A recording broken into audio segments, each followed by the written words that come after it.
Welcome, folks. Today in this video, we're going to be discussing how to get good with people. So I'm going to be sharing with you guys the various different ways that you can get good with people, things to look out for, because if you master the skill, you'll never find yourself in a position where you don't have friends. You'll never find yourself in a position where you lack influence over people, because this is the most important skill that you can develop, because you're always going to need people. You're always going to need to develop good, healthy relationships, whether it's romantic, whether it's business, whether it's friendships. You need people and you can't escape it. So we're going to get into it. So let's start. So the first analogy that I want to leave you guys with is this. You need to understand that every relationship that you have is like a bank account. Right, so when you think about a bank account, what are the various things that you can do with a bank account? You can either invest money into the account or you can withdraw money from the account. And you only ever get in trouble with your bank when you start withdrawing more than you're investing. When you start withdrawing too much, the bank starts saying, hey, give us our money. We're going to start taking your stuff, right? Because you're withdrawing too much. Now, people are exactly the same. Everybody has an emotional bank account that you're either investing in or you're withdrawing from. And you only ever have problems in your relationships when you are withdrawing more than you're investing. That's when you have problems. Think about this. Think about the last person that popped up to you and asked you to do something for them, but they've never done anything for you. You ever had someone just pop up in your inbox and ask you to do something, share their stuff, but they've never done anything for you? You have no relationship with them. They ask you to do something. Chances are, do you allow that request, or do you give them the thing that they're asking for? Chances are you don't. You give them airtime. Be like, don't know you, never done anything for me. Bye.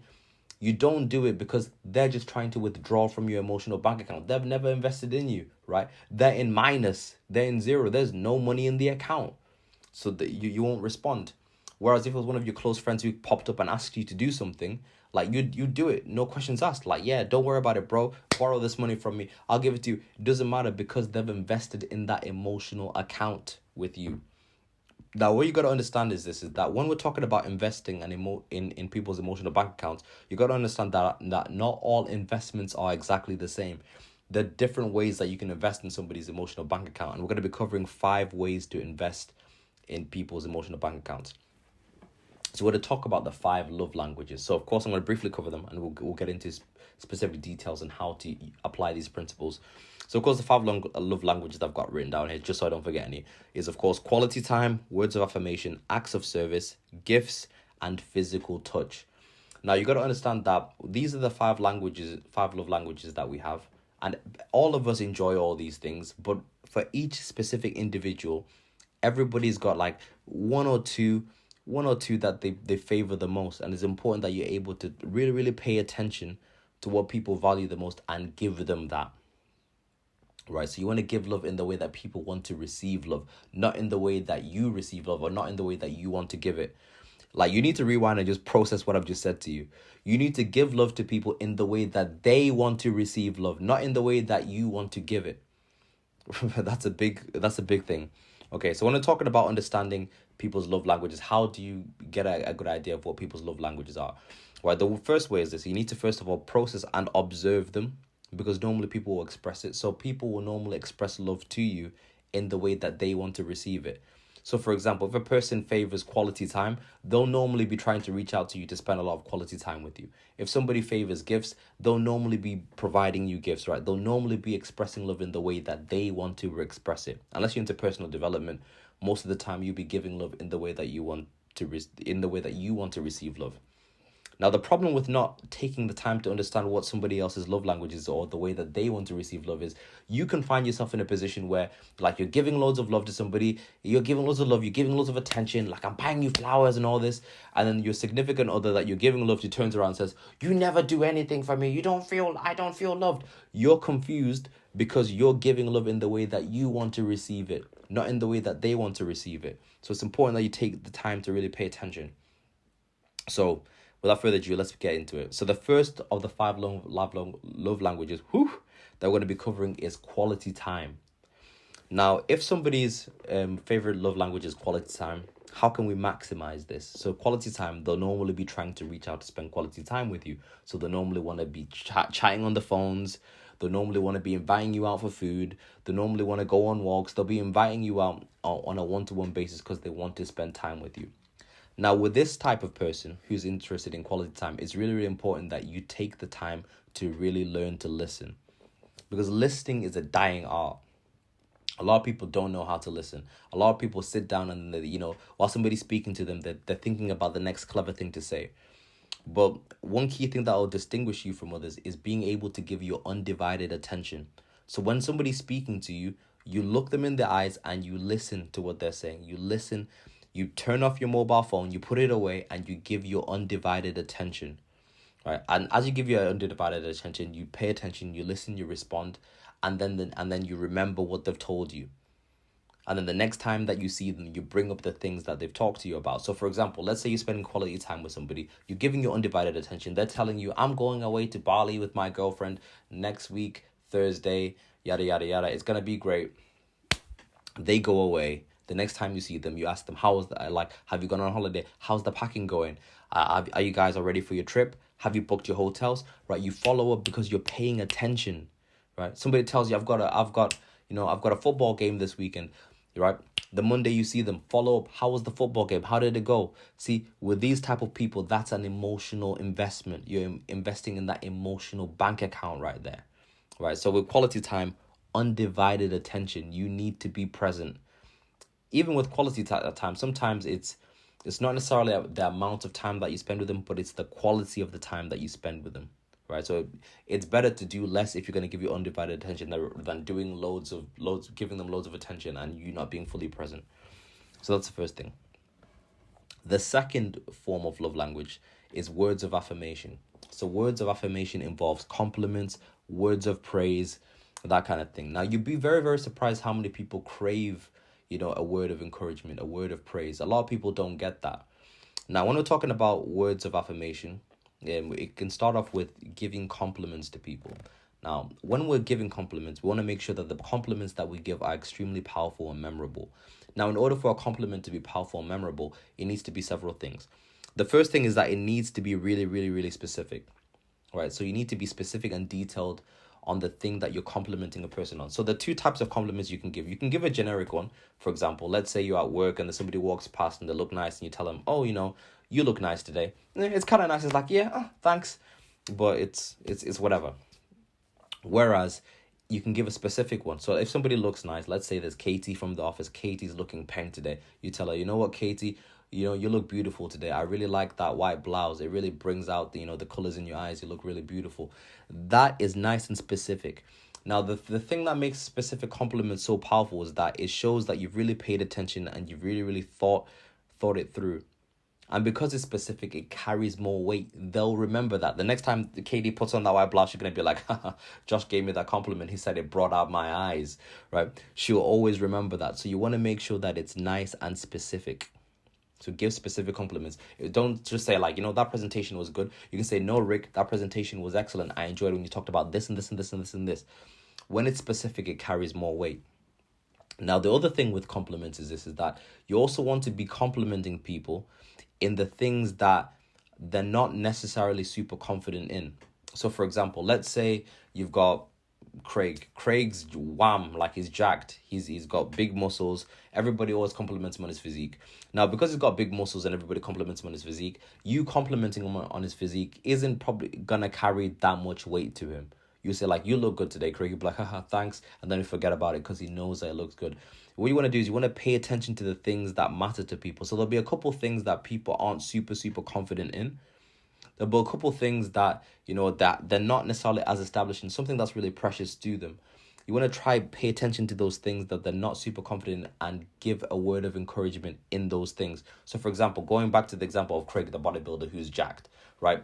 Rather than giving him a compliment on his physique, he may actually have a passion for guitar, and that's something that he really wants to do, and he's still learning, but he's not as established or as skilled in it. What you can do is whenever you see him playing the guitar, you can be like, Craig, you're doing a great job with the guitar. That sounded really good. That was really amazing. The strums are incredible. You complimenting somebody in an area of their life that they aren't super confident in will raise the perception that they have of you, right? Because it's such a precious and vulnerable thing. They'll always remember that and they'll always be attached to you. So you want to be mindful. So you want to be complimenting people in things that they're not always necessarily super confident in. So you want to really take the time to study and understand and then give compliments. That's a huge emotional investment. Words of affirmation. The third thing is gifts. So when we're talking about gifts, we're talking about, giving things to people. So normally if somebody is preferred love language is gifts, they'll normally try buy you things, or they'll buy you things for your birthday. They like gifts. Now with gifts, you want them to be thoughtful, and you want them to be specific to the individual. I'll give you guys an example. I remember one of my old jobs, I used to work at Victoria's Secrets. It was fantastic. And I remember before I left, what I did was I wrote every single girl that I worked with there their own individual card, and I wrote like all the specifics of all the experiences that I had with each individual girl. So each individual girl had a different card, and it's all specific to them. And that was my gift, my leaving gift to them. Now I remember when I gave them the gift, you should have seen like the joy. Some of them were almost in tears. Some were like, "Oh, Josh, we love you. You're so great and handsome and jacked." They didn't say that. I wish they did, but they thought it. But they appreciated that gift, right? They appreciated it because it was so thoughtful and so specific and unique to them, right? I'm telling you, I was worshipped like a king. I was treated like a king amongst many beautiful women. Honestly, it was fantastic. But the thing was, the gift was specific and well thought out, because a nice, well thought out gift really shows that you really value the person. It really shows that you really made an effort. So when you're giving gifts, you want to try and make sure that they're nice and specific to the person. So personalized stuff always works well. You can personalize something. So it's something that they like, they'll always look at and they think, I can't get this anywhere else, or this is unique. It's not like something that anybody could buy them. So you want to try and make sure that they're specific and unique to them, so that whenever they get that gift, it'd be like, this came from Josh, or this came from whatever your name is, right? The third thing is physical touch. So people who value physical touch will normally be physical people. So they'll always be high-fiving you, hugging you, rubbing shoulders with you. With people like this, you want to give them the same as well. So you want to give hugs, you want to give high fives. This one's pretty straightforward.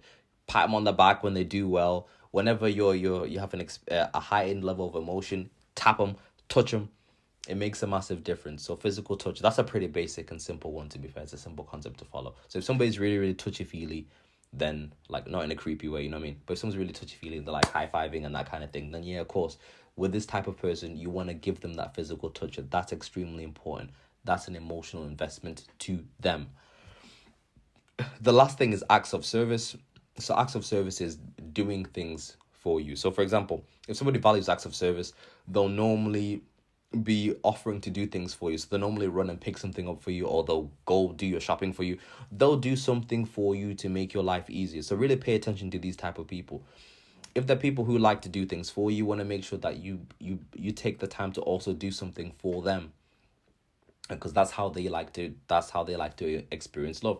So pay attention to what they want. So pay attention to the things that they may need help with. So for example, maybe their tire bursts on their car. You can be like, don't worry about it, I heard your tire burst, I'll go get you a new one and bring it over to you. That's an act of service.